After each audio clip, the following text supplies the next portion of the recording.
ওদের সাথে আজকে আমার সন্ধ্যার পর থেকে এই যে এই খুনসুটিগুলো চলছে, গান গেয়ে গেয়ে শোনাইতে হয়, ওদের সাথে খেলতে হয়। ওদের সাথে সময় কাটানো মানে আমিও ওদের মতো করে আচরণ করি, হলেই ওরা খুশিতে আত্মহারা হয়ে যায়। এই যে আমাদের ছোট্ট বাসায় অনেকগুলো জিনিসপত্র থাকে, সব কিছু গুছিয়ে গুছিয়ে রাখতে হয়।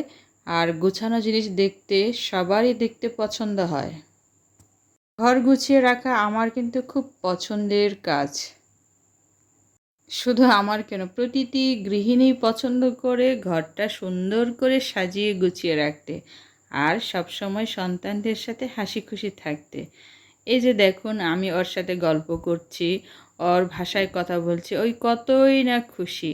ওই যদিও সে কথা বলতে পারে না, কিন্তু ওর ভাষা আমি ঠিকই বুঝি, আর আমার ভাষা ওই হৃদয় থেকে অনুভব করে বলেই তো আমার সাথে সবসময় সে হাসি খুশি থাকতে পছন্দ করে। আর আমার সঙ্গ তার সব থেকে প্রিয় সঙ্গ। আরও তো আছে ওর টুনটুনি বোনটা, বড় বোনটা। ওকে খুব আদর যত্ন করে, ওর সাথে সময় কাটায়, ওর সাথে খেলাধুলা করে, ওর সাথে অনেক অন্তরঙ্গ সময় কাটায়। বলতে গেলে ওরা দুজন একই প্লেটে খাবে, একসাথে ঘুমাবে, আর অনেক হাসি ঠাট্টা করে। গতকাল রাতে কি হয়েছে জানো বন্ধুরা? ওই খুবই কান্নাকাটি করছিল, তারপর ঘুমাচ্ছিল না, বুঝতে পারছিলাম না কী হয়েছে। তারপরও ভেবেছিলাম ওর পেটে গ্যাস হয়েছে। লাস্টে ওকে ঘুম পাড়াতে আমার রাত 4টা বাজে।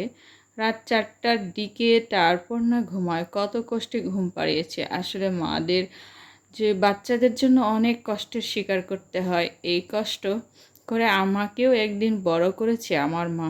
ধন্যবাদ জানাই, কৃতজ্ঞতা জানাই এবং নমস্কার জানাই। সারা জীবন আমৃত কৃতজ্ঞ থাকব আমার জন্মদাতা মাতার প্রতি।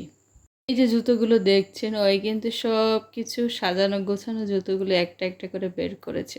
যেহেতু আমাদের জায়গা খুবই অল্প পরিসরে আছে, সেহেতু আমাদের ছোটোখাটো জায়গায় অনেক কিছু জিনিস রাখতে হয়, তাই সব কিছু গোছানো থাকে না। কারণ আমার এই যে 2টা টুনটুনি আছে, বড়টা তো এখন অনেকটা গোছানো শিখে গেছে। শিখে যাওয়ার কারণে আমার অনেকটা হেল্প হয়। এই যে ছোট ছোট কাপড়গুলো দেখছেন, যেহেতু বর্ষাকাল, এখন কাপড় শুকাতে অনেক সমস্যা, রোদ্দুর থাকে না বিধায় রাতের দিকে সারা রাত ফ্যান চালিয়ে হ্যাঙ্গারে করে সবগুলো ঝুলিয়ে রাখতে হয়। ঝুলিয়ে রাখার কারণে পরের দিন অল্পতে শুকিয়ে যায়, আর একটু আমার কষ্টও কম হয়। তা না হলে পরিশ্রমটা বেশি হয়ে যায় এবং ভিজা কাপড় থাকলে অবশ্যই ভালো লাগে না। আমি ভিডিওটা করছি আর ওই আমার সাথে আসছে, বলতেছে মামা দেখো তো আমরা একই কাপড় পরেছি, একই পোশাক পরেছি, তার সাথে দুজনে একসাথে একই রকম চুল বেঁধেছি, কিন্তু আমার ক্লিপটাই হচ্ছে অন্যরকম। দুজনেই তো একই রকম দেখতে, তাই না? একটু অন্যরকম, তোমার সৌন্দর্য তো আমারটা থেকে একটু বেশিই থাকবে। বেশি থাকাটাই স্বাভাবিক, কারণ তোমরা যে আমার প্রাসাদের রানী, ছোট ছোট রানী। কি সুন্দর লাগছে দুজনকে। ওদেরকে আজকে সকাল সকাল রাতের খাবারটা খাওয়ানো হয়েছে, আর ওদের প্রিয় রান্না আজকে করে দিয়েছি বিধায় ওরা আজকে ফুরফুরে মেজাজ। আর ছোটোটা একটু খাওয়া দাওয়া করেছে। গত কয়েকদিন ধরে বেশ জ্বর ছিল, জ্বরটা এখন অনেক কমে গেছে নাই বললেই চলে। তাই ওদের এখন চেহারাটাও একটু ফুরফুরে হয়ে গেছে, ধন্যবাদ সৃষ্টিকর্তাকে, কারণ ওদের জ্বরটা এখন নাই বললেই ভালো হয়।